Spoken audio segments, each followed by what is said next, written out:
No vídeo de hoje eu quero saber qual é o seu recorde sem comida, sem água, sem dormir e sem respirar.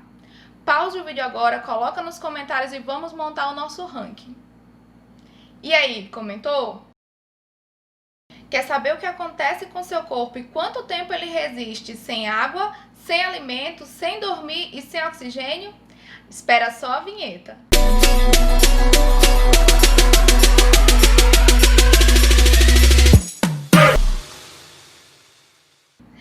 Olá, seja muito bem-vindo a mais um vídeo desse canal. Eu sou a professora Artemisia. Peço que você se inscreva no canal, deixe seu like e, se já é inscrito, compartilhe esse vídeo nas suas redes sociais e faça com que esse conteúdo chegue a ainda mais pessoas.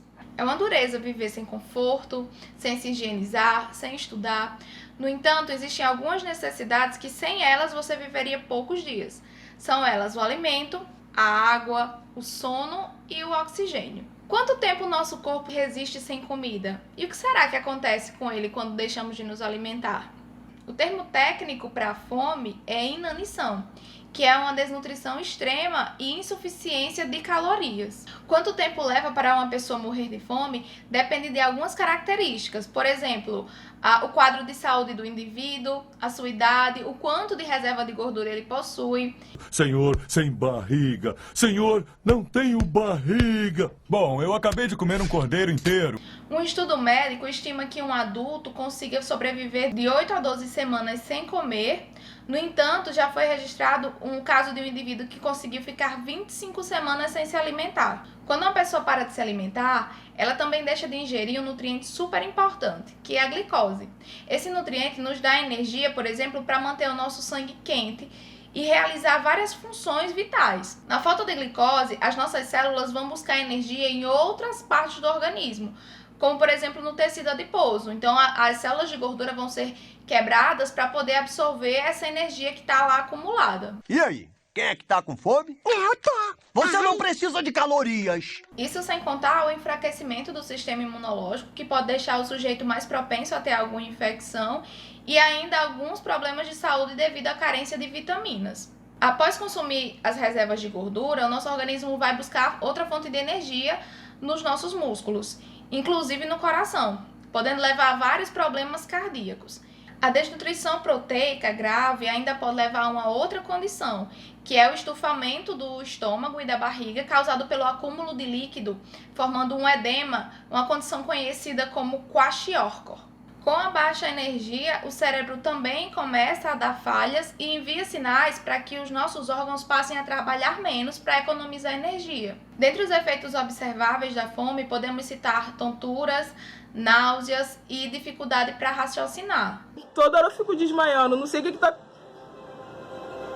Vale citar ainda a queda na produção de hormônios e enzimas, que são super importantes para garantir o desenvolvimento tanto na infância quanto na adolescência. Então, se uma criança ela passa fome, ela pode ter danos cerebrais irreversíveis. Já na adolescência, a queda hormonal provoca o atraso de crescimento do indivíduo, morrendo de sede. A água é uma molécula essencial para a vida de todos os seres vivos e o seu corpo, dependendo do seu peso, da sua idade e do sexo, vai variar o volume aí de 50% a 65% da composição de água. Dentre as funções da água no nosso organismo, podemos citar o transporte de nutrientes, dos gases respiratórios, remoção de resíduos e proteção de órgãos. A morte causada pela desidratação, no final, não é tão ruim assim porque o indivíduo já vai estar inconsciente. Mas isso só vem depois de muita dor e sofrimento. O primeiro passo é a sede. Uma coisa que pode fazer se estiver perdido aqui, sem uma gota de água, é beber o líquido do cocô fresco de um elefante. Você só sente sede depois que perde basicamente 2% do seu peso corporal. Depois disso, seus rins vão começar a paralisar e você não vai sentir a necessidade de fazer xixi porque não tem urina para ser produzida. E se você forçar a necessidade de micção, provavelmente você vai sentir uma queimação muito intensa na bexiga e na uretra. A falta de água causa rachaduras na pele e uma tosse seca, mas tossir não é a pior parte. Embora você possa estar com pouco líquido no seu estômago, a acidez estomacal é tão intensa que ela pode provocar vômito seco. É um livro, um filme, uma peça. Primeira palavra, 2 sílabas. Parece com... A redução da água faz também com que o sangue fique mais espesso e o coração passe a trabalhar mais, a frequência cardíaca acaba aumentando. A língua incha, os olhos e o cérebro encolhem, a ponto de as meninges descolarem da caixa craniana e se rasgarem, o que causa uma dor de cabeça terrível. A desidratação acaba levando a alucinações, convulsões e coma. O indivíduo pode morrer de insuficiência hepática, que é quando o fígado para de executar suas funções, insuficiência renal, quando o problema é nos rins, ou ainda de parada cardíaca. Embora você possa morrer de sede após 3 dias sem água, há relatos de pessoas que conseguiram sobreviver mais de que uma semana. E aí vários fatores vão entrar em jogo. Mais uma vez, a condição de saúde do indivíduo, a sua idade, o seu peso e as condições de temperatura e umidade do ar também são muito importantes. Além disso, vale a questão do esforço do indivíduo. Obviamente, quanto mais você se esforça, mais você vai transpirar e perder mais água ainda. Ai, eu tô morrendo! Eita. Ai, eu tô falecendo! O recorde é de supostamente 18 dias de um prisioneiro que foi deixado em uma cela. E acredita-se que ele conseguiu passar tanto tempo porque ele ficou lambendo a água que condensava nas paredes da prisão. Nunca nem vi. Quanto tempo você consegue ficar sem dormir? A chegada de um bebê na vida de uma família é a prova de que nós somos capazes de resistir alguns dias sem dormir. No entanto, mesmo com tantos mistérios rondando os segredos do sono, os cientistas já sabem que ele é fundamental para garantir a nossa memória, a síntese de alguns hormônios e ainda os reparos de tecidos corporais. A falta de sono é chamada de agripnia e ela causa uma série de efeitos no nosso organismo, como por exemplo a queda na motivação, baixa percepção, aumento no tempo de resposta ao meio. Me acordem às 11 horas e levem o meu café na cama. Relatos indicam que soldados em batalha conseguem ficar até 4 dias sem dormir, enquanto pacientes maníacos em clínicas ficam de 3 a 4 dias. Experimentos documentaram que pessoas comuns conseguem passar de 8 a 10 dias sem dormir e sem nenhum dano aparente após 2 noites de sono normal. O detentor do recorde mundial é um estudante de 17 anos, Randy Gardner, que, para um projeto da sua feira de ciências escolar, passou 11 dias sem dormir. Isso aconteceu no ano de 1965. E para quem pensa que ele ficou acordado estudando para apresentar o seu trabalho, se engana. Ele foi a própria cobaia do experimento e eles queriam ver, basicamente, quais eram as atividades que ele ia conseguir executar depois de todo esse tempo sem dormir. Atividades como tocar um instrumento musical ou ainda jogar basquete. No entanto, no decorrer do experimento, o jovem sofreu várias perdas, sobretudo dos seus sentidos, olfato, paladar, visão, oscilações de humor, sobretudo muitas alucinações. Eu não suporto mais. Eu não tenho dormido mais.